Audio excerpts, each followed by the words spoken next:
उसके बाद ऐसी स्थिति हो गई कि राजा को खबर पड़ी, तो राजा को बहुत कष्ट हुआ। उसको लगा राजवंश की महिला और ऐसे खुले में ही नाचती है, संतों के बीच में कीर्तन करती है, करताल बजाती है, सब प्रकार की भावना रखती है।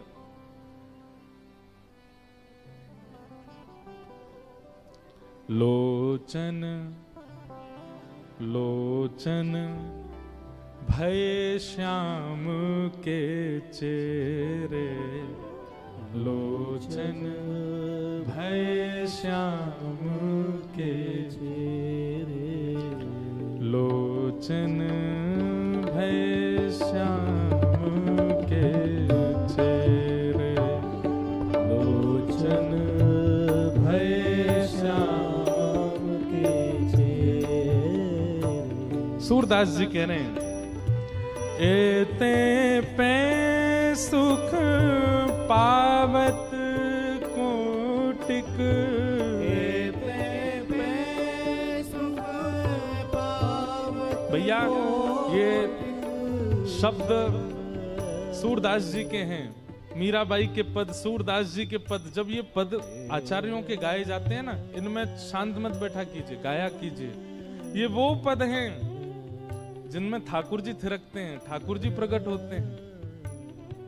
इन शब्दों, ये शब्द भले ही पुराने होंगे, पर इन शब्दों में वेदों का सार छिपा है। इसलिए सुनकर के दोहरा के गाया कीजिए। हमको पता है, भागवत की कथा जब हम करते हैं तब हमको इतना अवसर नहीं मिलता पद गाने का। ये स्वच्छंद कथा होती है ना, इनमें हम खुली छूट है हमारी, हम खूब गाते हैं, नए नए पद लेके आते हैं। इसलिए आप गाइए साथी। एते पे सुख पावत कोटिक, एते पे सुख पावत कोटिक, मोतन फेरी नहेरे, मोतन फेरी नहेरे, लोचन भय श्याम के चेहरे, लोचन भय श्याम के चेहरे। चेले मतलब, चेला क्या करता है? जिसका चेला बन जाता है वो जो चाहे वही खाएगा, वही देखेगा, वही घूमेगा, वही डोलेगा। रत्नावती जी की स्थिति ऐसी हो गई है कि उनको कुल मर्यादा अब दिखती नहीं है, उनको अपने पति का भाव दिखाई नहीं देता है। लोग बाग क्या कहते हैं, क्या सोचते हैं, ये स्थिति केवल रत्नावती की नहीं, यही मीराबाई की है, यही सूरदास जी की है, यही कुम्मनदास जी की है, यही करमेती बाई की है। जो भी भगवत पथिक है उन सबकी स्थिति को सूरदास जी गा रहे हैं। उनके नेत्र कैसे हो जाते हैं? बोले ठाकुर जी के चेहरा बन गए, अब जैसे ठाकुर जी चाहेंगे वैसे घूमेंगे। लोचन भय श्याम के चेहरे, लोचन भय श्याम के चेहरे, हा हा करत परत हरि चरणन, हा हा करत परत हरि चरणन, हा हा करत परत हरि चरणन, हा हा करत परत हरि चरणन, ऐसे बस भय उनके, ऐसे बस भय उनके, लोचन भय श्याम के चेहरे, लोचन भय श्याम के चेहरे। रत्नावती कह रही हैं, और क्या करते हैं ये नेत्र? हाँ, उनको वदन विलोकत निस दिन, उनको वदन विलोकत निस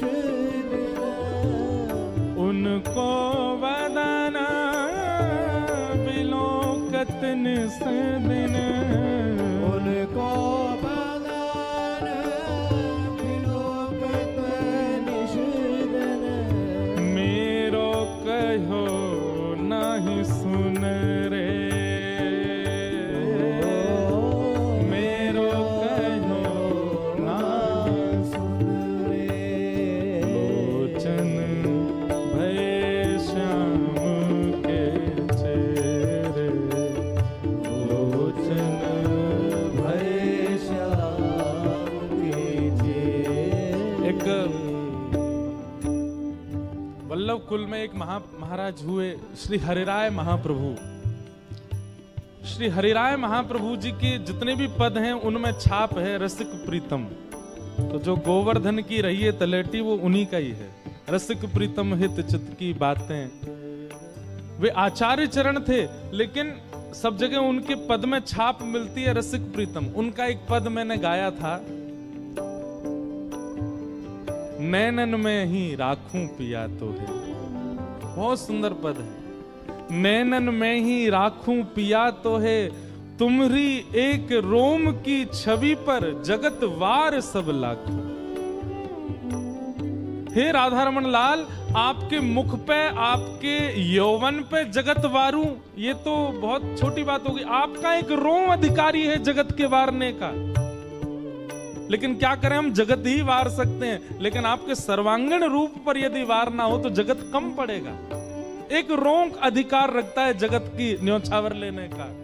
तुमरी एक रों की छवि पर जगत वार सब लाखों, भेंटूंगी अंग सकल सांवल को, अधर सुधारस चाखूं।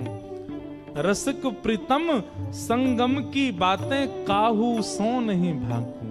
चुप रहूंगी, किसी को नहीं बताऊंगी आप कैसे मिले, आपने कहां छुआ, कैसे दिखे, सुगंधी कैसी थी, नेत्र कैसे थे, अधरामृत कैसा था, किसी को बताऊंगी नहीं। पिया तो है नैनन में ही राखो,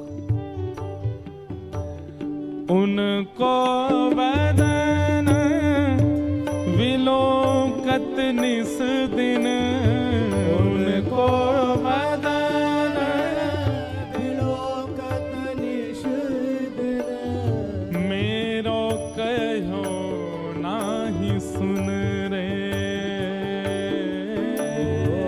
मेरो कहो ना सुन रे।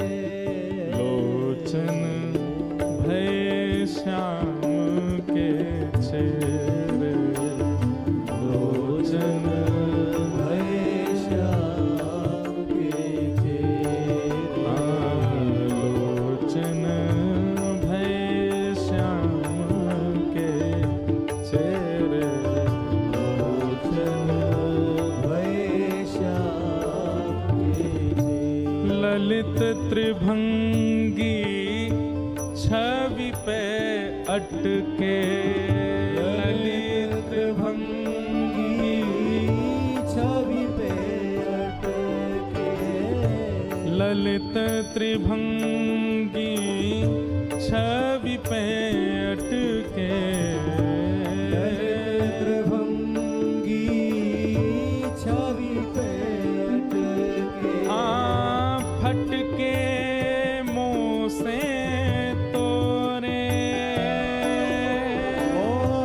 फटके मुंह से तो, या फिर कहो हाँ ना तो मुंह से तोरे,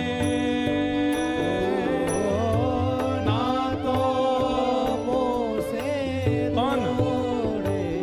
लोचन भय श्याम के चेहरे, लोचन भय श्याम, चेहरे, लोचन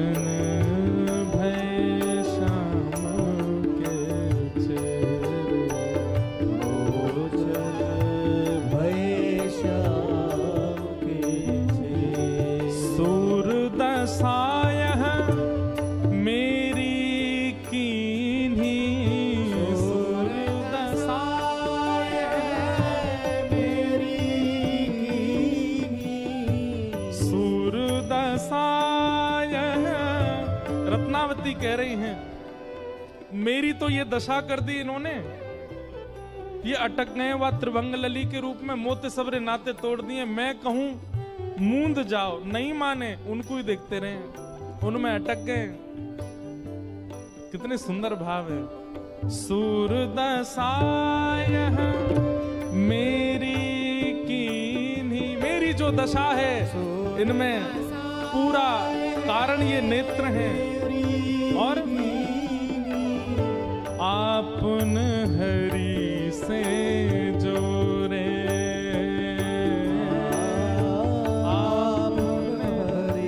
खुद तो जुड़ गए उनसे और मुझको ऐसा छोड़ गए। ये नेत्र खुद तो जुड़ गए हरि से। अरे इतने इतने इतने विचित्र हो गए हैं कि अगर त्रिभंग लली ना दिखे तो मूंदे ही रहते हैं, खुलते ही नहीं है। जैसे ही वो सामने आते तो ही खुलते हैं। अब ये तो उनके हो गए, मेरी दशा क्या कर गए? मैं तो रानी भी हूं, मुझे तो यहां भी रहना, वहां भी जाना, मुझे तो सब काम करना, परंतु ये पूर्ण रूपेण उनके हो गए, मेरी दशा ऐसी करके। सूरदशाय मेरी कीन्ही, सूरदशाय मेरी कीन्ही, आपन हरि से जोरे, आपन हरि से जोरे। लोचन श्याम के चेहरे, लोचन भय श्याम के चेहरे, लोचन भय श्याम के चेहरे, लोचन भय श्याम के चेहरे।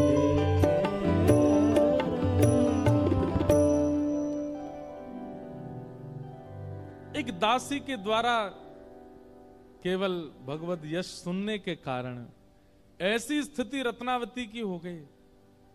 इतना त्याग, इतना समर्पण, इतना प्रेम तो वो दासी भी नहीं कर पाई ठाकुर जी से, जितना रत्नावती के चित्त में हो गया। जितना ज्यादा आप भक्ति मार्ग में अग्रसित हो जाते हैं, जितना ज्यादा, और एक बात कह दूं, थोड़ी अन्यथा लग सकती है गृहस्थियों को, पर जितना त्याग में भक्ति मार्ग में प्रवेश कर जाते हैं, उतना ये बात विश्वसनीय हो जाती है कि आप तो एक पग बढ़ा रहे हैं, ठाकुर जी उठा के आपको 10-15 पग और आगे कर देते हैं, क्योंकि आपसे त्याग बन रहा है। ये ठाकुर जी की कृपा है, त्याग हो नहीं पाता उनकी कृपा के बिना।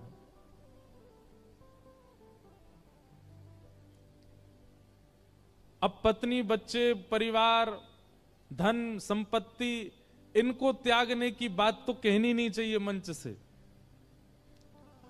आप तो यह त्याग के दिखा दो, बस मान जाएंगे आपको।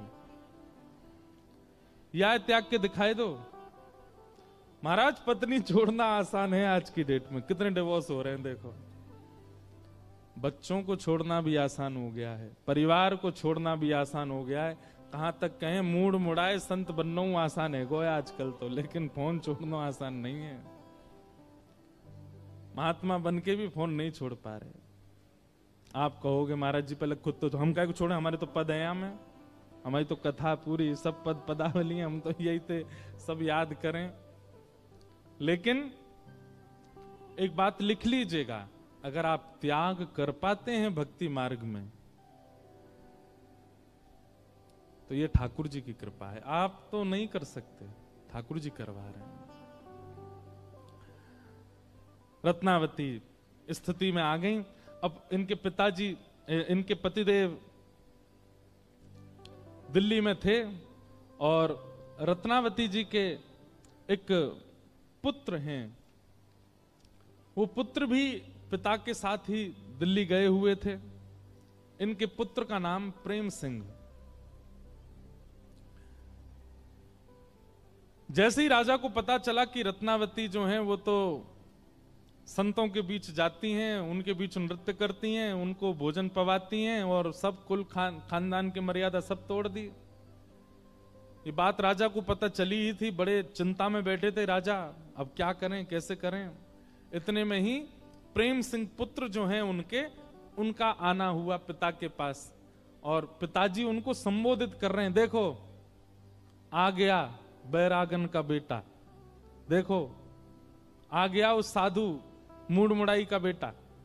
और ऐसे मंत्रियों से कहकर के हंसी करने लगे। प्रेम सिंह जी ने जब ये बात सुनी तो मन में उनके क्षोभ हुआ कि मेरे मां के भक्ति भाव में अग्रसित होने पर पिताजी इस प्रकार का उपहास कर रहे हैं हमारा। तो प्रेम सिंह ने अपनी माता जी को पत्र लिखा और पत्र में लिख करके बताया, बोले मां, आज भरी सभा में मैं जैसी गया पिताजी ने मेरा अपमान किया, ये कहकर के देखो मूड मड़ाई का बेटा आ गया, बैरागण का बेटा आ गया। लेकिन मां, मैं आपके चरणों में निवेदन करना चाहता हूं, मैं आपसे ये बात कहना चाहता हूं, मैं आपसे निवेदन करना चाहता हूं, ये हमारा अपमान नहीं है, ये हमारा सौभाग्य है कि हमारा परिचय अब ठाकुर जी से किया जा रहा है। बंधुओं, एक बात बहुत ध्यान से सुनिएगा। कोई व्यक्ति अमृतसर में रहता है, वो हमारे ब्रज में आवे और वाको जैसी परिचय दी हो जाए, ये अमृतसर से आए, तो अमृतसर नाम आते पता है क्या याद आता है? अमृतसरी कुलचा, अमृतसर के पेड़ा की लस्सी, तीसरे नंबर पर फिर गोल्डन टेम्पल, फिर बागा बॉर्डर आदि आदि। लेकिन आप लोग खुद सोचो, जैसे ही कोई नाम लेता है मीराबाई, क्या याद आता है चित्त में? श्री ठाकुर जी, गिरधर लाल। जैसे कोई नाम लेता है गोस्वामी तुलसीदास जी, चित्त में कौन आते हैं? राम जी आते हैं, हनुमान जी आते हैं। जैसे कोई नाम लेता है हमारे चित्र विचित्र महाराज का, बिहारी जी याद आते हैं, पूनम दीदी का, हमारी किशोरी जी याद आती हैं। अपनी पहचान ऐसी बने कि हमारा नाम जब सभा में लिया जाए तो जितने लोग सभा में बैठे उनके चित्त में ठाकुर जी प्रकट हो जाएं। तब समझो कि हमारा भजन करना, हमारे जीवन में भक्ति करना सार्थक है कि हमारे परिचय से ठाकुर जी याद आते। कोई विषय याद नहीं आ रहा है, कोई संसारी भावना याद नहीं आ रही है। आपके नाम से धनवान होना याद आता है, गाड़ी बहुत सारी अच्छी है इनके पास, ये याद आता है, इनका बंगला बहुत बड़ा ये याद आता है, आदि आदि सब बातें याद आती हैं। पर आपके नाम से बाकी सारी चीजें गौड़ हो जाती हैं, लेकिन ठाकुर जी स्मरण में आते हैं, ये बड़ी बात है। प्रेम सिंह जी ने अपनी माता रत्नावती को पत्र लिख करके कहा, मां, ये अपमान नहीं है, ये सौभाग्य है हमारा। और मैं चाहता हूं कि अब पिताजी ने जब आपको ऐसा कह ही दिया है तो अब आप इस पथ को छोड़िएगा नहीं, इस भाव को धारण करके रखिएगा, इस भक्ति मार्ग को आप त्यागिएगा नहीं। मां,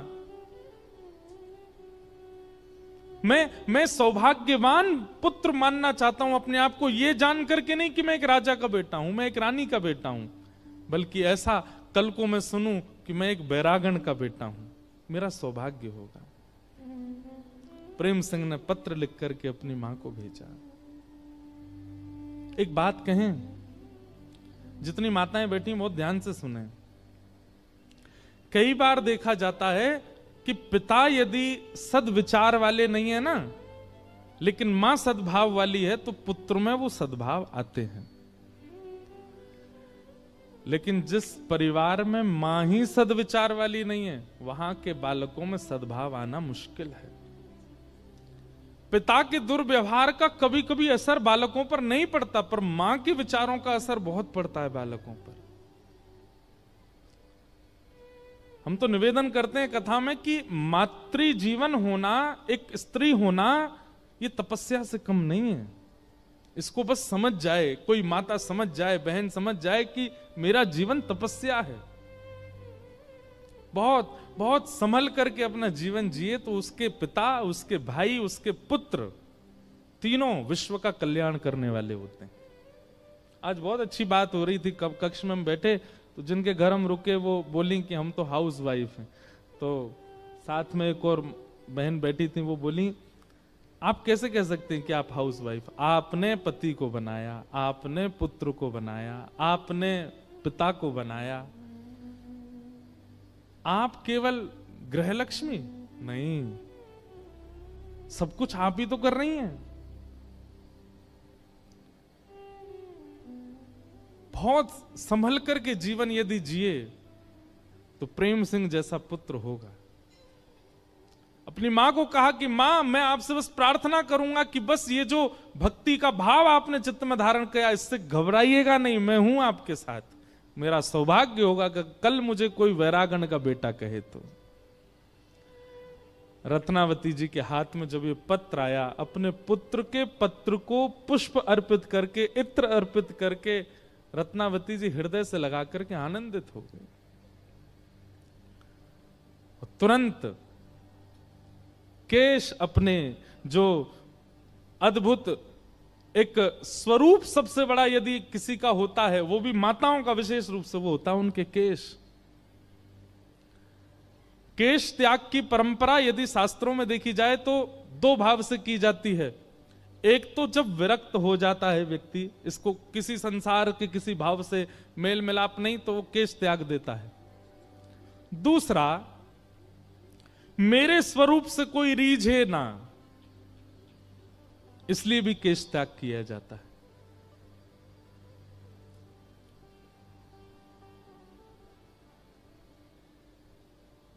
मैं राजवंश की नारी हूं, और वो कह ही रही थी कल ही दासी से कि मेरे अंग में, मेरे शरीर में ऐसा कौन सा अंग है जो बताता है कि मैं रानी हूं, बता, मैं उसको काट दूंगी। और आज अपने पुत्र का पत्र देख करके कि मां, मुझे गौरव होगा अगर कल कोई कहे कि मैं एक बैरागन का बेटा हूं। गई रत्नावती और जाकर के अपने केश मुड़ा दिए। जैसे ही रत्नावती आई सभा में, अन्य राजकन्याओं ने देखा, अन्य महारानियों ने देखा, राजमाता ने देखा, सब अपने मुख पर हाथ रख करके, सबके नेत्रों में आंसू, सब चर्चा करने लगे, पूरे नगर में हल्ला हो गया। लेकिन रत्नावती के मुखमंडल पर वो प्रसन्नता है। क्यों? क्योंकि अब सब त्याग दिया। अब कोई नहीं कहेगा कि ये राजमाता है, अब कोई नहीं कहेगा ये रानी है, अब कोई नहीं कहेगा, अब सब क्या कहेंगे, ये तो बैरागण है, ये तो श्याम सुंदर की है।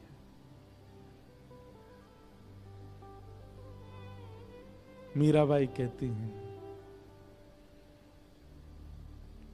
हो बाला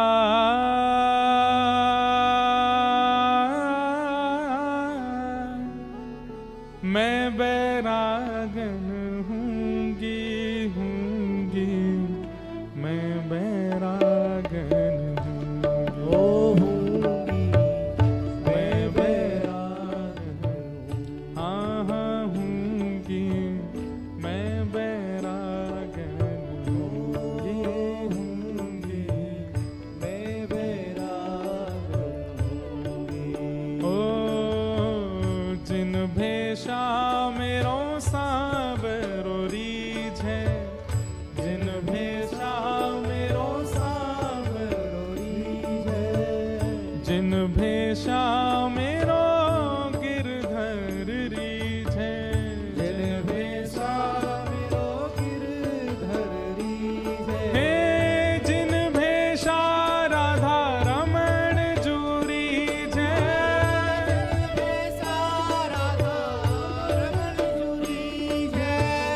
जिन भेषा प्यारो गिरधर रीझ है,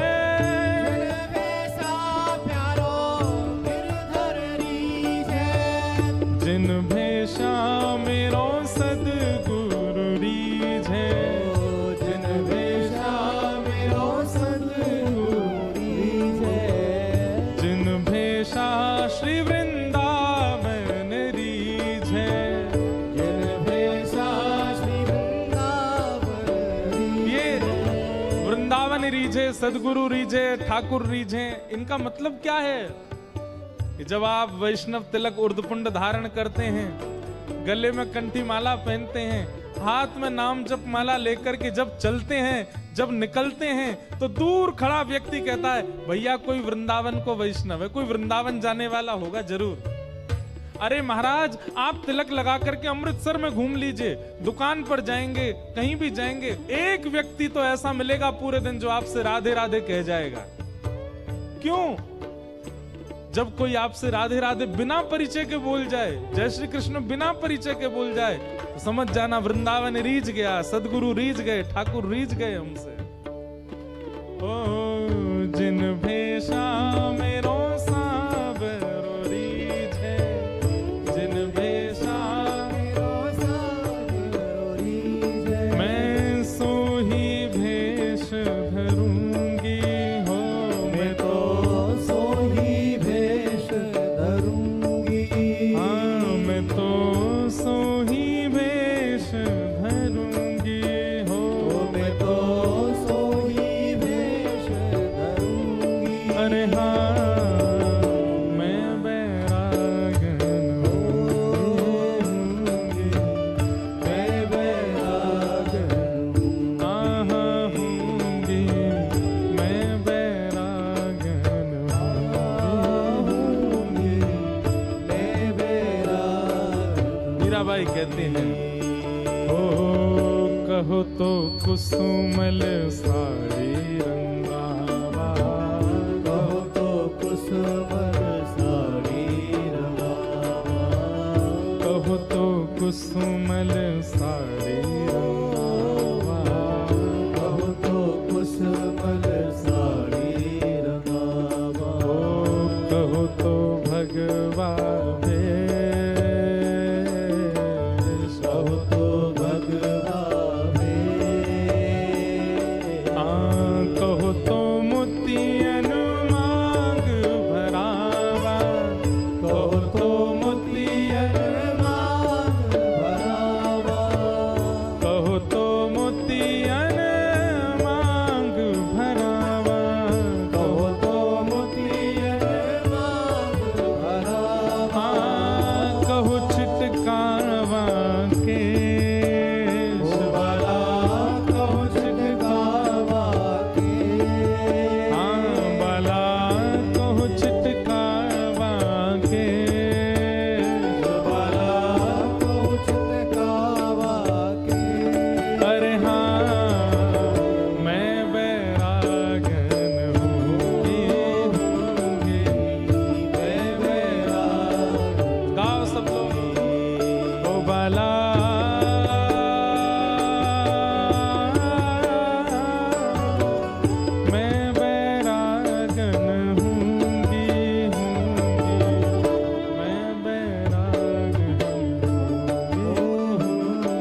दो पंक्ति कम है। क्या कहते हैं मीराबाई? यातन की मैं करूं किंगरे, यातन की मैं करूं, हाँ यातन की मैं करूं किंगरे, यातन की मैं करूं किंगरे। ओ रसना नाम कहूंगी, रसना नाम कहूंगी। ओ मीरा के प्रभु गिरधर नागर, मीरा के प्रभु गिरधर नागर, मीरा के प्रभु नटवर नागर, मीरा के प्रभु नटवर नागर। मैं तो साधु संग करूंगी हो, मैं तो साधु संग करूंगी हो, मैं तो वैष्णव संग करूंगी, हाँ मैं तो वैष्णव संग करूंगी। अरे हाँ मैं बैराग होंगी, मैं बैराग हाँ होंगी, मैं बैराग होंगी, मैं बैराग होंगी। ओ बाला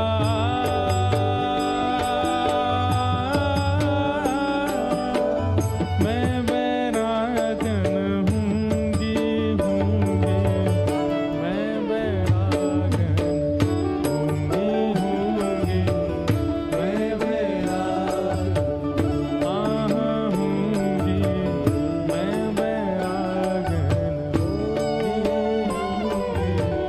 मैं बैरागन।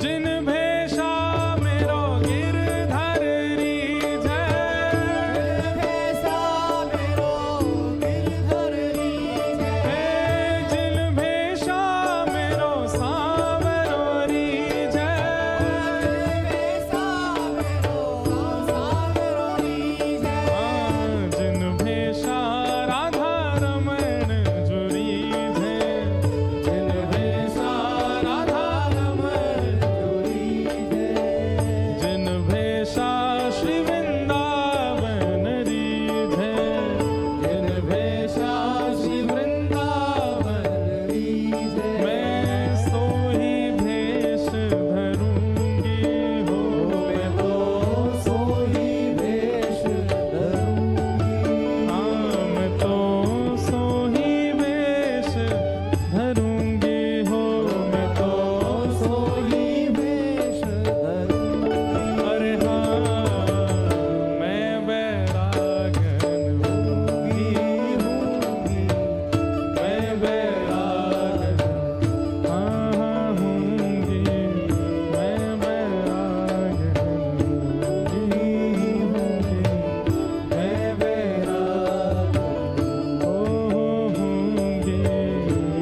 बैरागन होंगी, मैं बैरागन हाँ होंगी, मैं बैरागन होंगी, मैं बैरागन।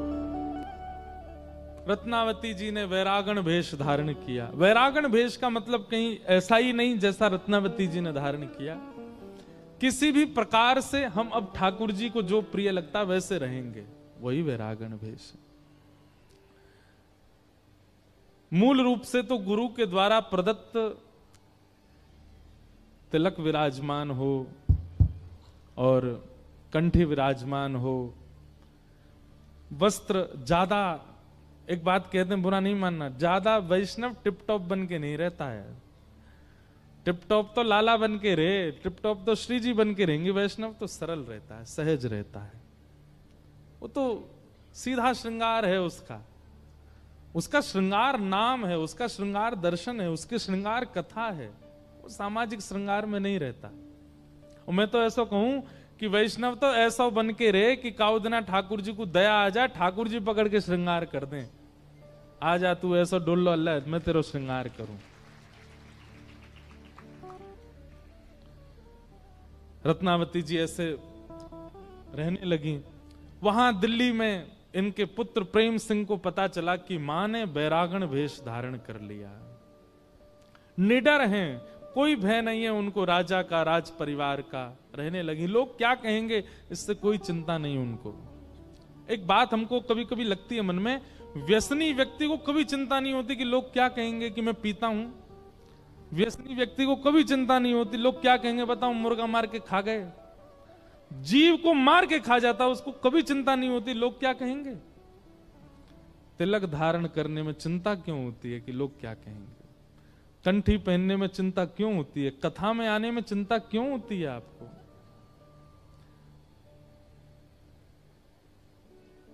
कम से कम मांस मदिरा के कहलाना आजकल फैशन हो गया है क्या। कितनी विचित्रता। ये कलयुग नहीं है तो क्या है, हमको चिंता हो जाती है कि लोग क्या कहेंगे, हमने तिलक लगा रखा है। चिंता नहीं। रहने लगी रत्नाबाई। पुत्र को पता चला तो पुत्र ने अपने सभा में उत्सव मनाया। पिता के कानों में गूंज जाने लगी उत्सव की। मंत्री को भेजा, जाके देख के आओ ये उत्सव किस बात का मन रहा है। प्रेम, ये बैरागण का बेटा बड़ा उत्सव नाच रहा है आजकल। जाकर के किसी ने पूछा, बोले उत्सव किस खुशी में, क्या बात है। प्रेम सिंह मानो अटारी पर खड़े होकर के और जोर जोर से चिल्ला करके बधाई देते हुए कह रहे हैं, आज मेरा परम सौभाग्य, मेरा जन्म लेना सार्थक हो गया। मैं एक बैरागण का बेटा हूं, मेरी मां बैरागण हो गई, मेरी मां ठाकुर जी की हो गई। और वो कहता है, मैं ऐसी मां का पुत्र हूं जिसका तन भक्त है और जिसकी आत्मा श्री कृष्ण है। मैं उनका पुत्र हूं, इसलिए मैं उत्सव मना रहा हूं। सबको लड्डू बांट रहे हैं, सबको माला पहना रहे हैं कि मैं ऐसी भक्तिमती मां का पुत्र हूं। मंत्रियों ने जाकर के राजा को यह बात बता दी कि वो तो उत्सव मना रहे हैं।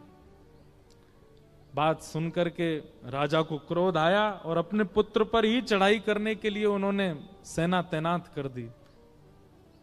यहां से प्रेम सिंह को पता चला पिताजी लड़ने के लिए आए हैं मुझे नष्ट करने के लिए, तो वह भी पूरी सेना लेके तैयार हो गए। बोले कि मैं मातृ भक्त के भक्ति रूप की रक्षा के लिए अपने प्राण गंवाने पड़े गवा दूंगा, लेकिन जीवन भर ये तो रहेगा कि मैं एक भक्त का पुत्र हूं।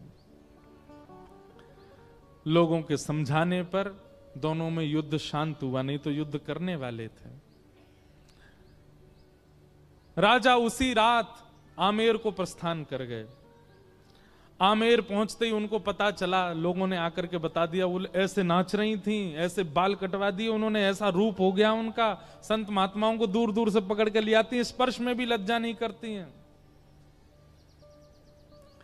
राजा ने कहा, इतनी नाक हमारी कट गई, अब तो एक ही उपाय है। बोले रानी रत्नावती को मरवा दो, इनकी मृत्यु हो जाए, उसी से ही हम सांस ले पाएंगे। फिर वहां एक तो दूसरा भक्त वो दिल्ली में बैठा है, पुत्र इनका, ये एक हमारे घर में बैठी है। प्रयास किया और एक जैसे वहां राणा ने मीराबाई के लिए एक सिंह भेज दिया था। कुछ कुछ कथा मिलती है रत्नावती जी की। यहां भी एक शेर भेज दिया, एक भूखा शेर पिंजड़े में था, उसको छोड़ दिया। रत्नावती जी संत निवास में रहती थी, वहीं छोड़ दिया उसको। जैसी गर्जना करके द्वार पर सिंह आया, इतनी निर्भय हो चुकी हैं, उनके मन में किंचित भी ये भाव नहीं आया कि कोई जीव आया है, कोई जंतु आया है, कोई सिंह आया है। धाड़ सुनते ही चित्त नेत्र बंद हो गए और तुरंत मन में भाव आया, ओहो, प्रहलाद की रक्षा करने के लिए नृसिंह रूप धारण किया था हरि ने, वही आए हैं। आज मेरे हरि नृसिंह बन के आए हैं। दौड़ करके मंदिर गई, माला लेकर के, तिलक लेके, पूजा थाल लेकर के, और पहुंच गई। सब लोग दूर खड़े खड़े देख रहे थे, अब ये झपट्टा मारेगा, अब ये देखना रत्नावती को नष्ट कर देगा। रत्नावती जी गई, जाकर के पहले तो दंडवत प्रणाम किया, और दंडवत प्रणाम करके उस सिंह के चरणों को ही देखते रही, मुख नहीं देखा। क्योंकि भागवत जी में ऐसा वर्णन है कि श्री प्रहलाद जी ने नरसिंह भगवान का मुख नहीं देखा था, चरण ही देख रहे हैं। समीप जाकर के तिलक किया, बिल्कुल हाथ भी नहीं कांप रहे उनके, माला पहनाई, आरती करी और नैवेद्य पधरा दिया। सब लोग देख करके अचंभित रह गए और रानी रत्नावती के नेत्र सजल। बोले मैं जानती हूं आप सिंह बन के आए हो, अब मैं बहुत दूर नहीं हूं, कल कूर्म बन के आओगे, फिर कच्छप बन के आओगे, धीरे धीरे धीरे धीरे यही स्वरूप आपका त्रिभंग लली में परिवर्तित हो जाएगा और एक दिन मेरे सामने साक्षात मेरे श्याम सुंदर होंगे। ये तो प्रारंभ है, मैं समझ गई हूं। पहले आप संतों के भेष में आते थे, अब आप नृसिंह रूप में आए हो। अब कल आप कूर्म बनोगे, फिर कच्छप बनोगे और फिर एक दिन मेरे श्याम सुंदर बनोगे। ये तो रत्नावती हैं जो कि सिंह में ठाकुर जी को देख रही हैं। वहां हमारे नामदेव जी महाराज वो तो भूत में ठाकुर जी देख रहे थे। भूत आ गया सामने, बार बार रूप बदलने लगा। नामदेव जी बोले जय हो महाराज, प्रणाम आपकी, जय हो पंडरीनाथ।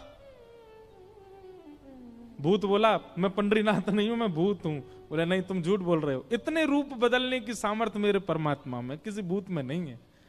महाराज इतने विश्वास से प्रणाम किया भूत को कि भूत का तो उद्धार हो गया, ठाकुर जी प्रकट हो गए। हमारे चित्त में ऐसा विश्वास मंदिर में जाके ठाकुर जी के प्रति ना हो, मानवन में तो बहुत दूर की बात।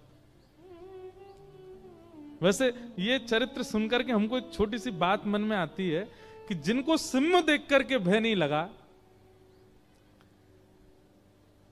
तभी हमारा भजन चल रहा हो और भजन के बीच में कोई ऐसा जीव आ जाए सन्मुख। जब मुझे छिपकली से बहुत डर लगता है, मेरे को मन में आया सच में रत्नावती जी का चरित्र पढ़ते कि उनको सिंह से भय नहीं लगा, हमको छोटी सी वो जीव से डर लग जाता है। अब इस भय पे काम करना चाहिए, क्योंकि हमने उसको जीव दृष्टि रखी है, इसलिए उससे भय लगता है। उसके प्रति भी ठाकुर जी की दृष्टि हो, पर पता नहीं क्यों उसके प्रति होती नहीं हमारी ठाकुर जी की दृष्टि। सब में ठाकुर जी दिख जाते, छिपकली में ना दिखें बस।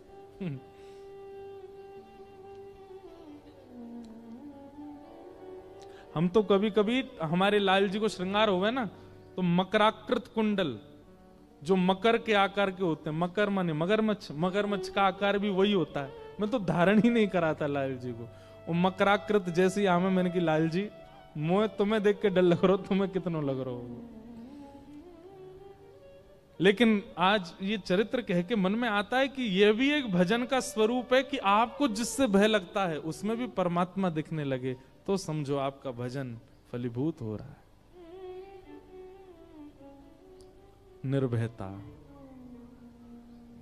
प्रणाम किया और माला पहना करके दंडवत किया। मैं प्रतीक्षा करूंगी कि आप त्रिभंगी बन के कब आओगे। ये प्रणाम किया, सिंह पीछे मुड़ गया और जितने लोग उसको पिंजरा में पकड़ के ले गए थे और वहां खड़े थे छिप छिप के, उस सिंह ने जा जा करके उन सबको नष्ट किया, सबको नष्ट करके दूर जंगल में भाग गया। ये बात राजा को पता चली। सबने जाके बोला वो तो माला पहना रही थी, तिलक कर रही थी, आरती कर रही थी, भोग नैवेद्य पधरा रही थी। कुछ नहीं कहा उसने। तब राजा के चित्त में चेतना जगी कि रत्नावती की भक्ति सामान्य नहीं है। और राजा गए रत्नावती जी से मिलने के लिए उनके भवन में, उनके कक्ष में। राजा ने जाकर के प्रणाम किया। रत्नावती जी रहती संत निवास में थी, राजकीय आभूषणों का ना प्रयोग करती थी, ना वहां से कोई चीज लेती थी। पिता ने दहेज देते समय जितनी सामग्री दी थी उन्हीं को बेक बेक करके अपना ठाकुर जी का भोजन और ठाकुर जी का श्रृंगार तैयार करती थी। राजा का 1 रुपया प्रयोग में नहीं लेती थी। लेकिन राजा को अब लगने लगा कि अब ये मेरी पत्नी नहीं, अब इनके प्रति भक्त दृष्टि में रखूं। चरणों में प्रणाम करके कहा, आप, ये भवन आपका है, ये महल आपका है, मैं आपका दास हूं, सब आपके हैं, आप स्वीकार करो। रत्नावती जी कहती नहीं, अब नहीं, हमारे गोपाल जी सब व्यवस्था हमारी कर रहे हैं, अब तो बस प्रतीक्षा है कि कब श्याम सुंदर मिलें और बस ये जीवन का अंत हो जाए। इस प्रकार अपने कुल का, संपूर्ण राजवंश का, आमेर वंश का कल्याण किया श्री भक्तिमती रत्नावती जी। कितने भाव सीखने को मिले रत्नावती जी से कि भगवत चर्चा सुनाने वाला कौन है, कैसा है, ये विचार नहीं करना है। वो अगर दास भी है तो उससे भी सुनो।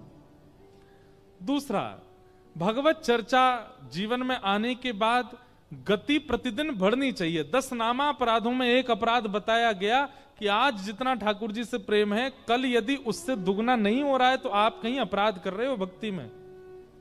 प्रतिदिन आपका प्रेम बढ़ना चाहिए। यदि वो प्रेम बढ़ता नहीं है, केवल उतना ही है जितना पहले था, आप किसी का भी नाम ले लीजिए, जितने भी भक्त चरित्र कहे जाते हैं, सब भक्तों के प्रेम बड़े हैं प्रतिदिन।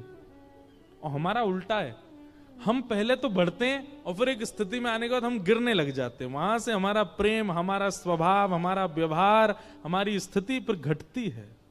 ये अपराध के कारण होता है और इसमें सबसे ज्यादा वैष्णव अपराध। हम आपसे बार बार कहेंगे भक्त अपराध से बचिए, और अनजाने में भी होता है तो भी जितने वैष्णव दिखते हैं सबसे क्षमा मांगो। ये प्रेम घटना नहीं चाहिए, तो बढ़ना चाहिए।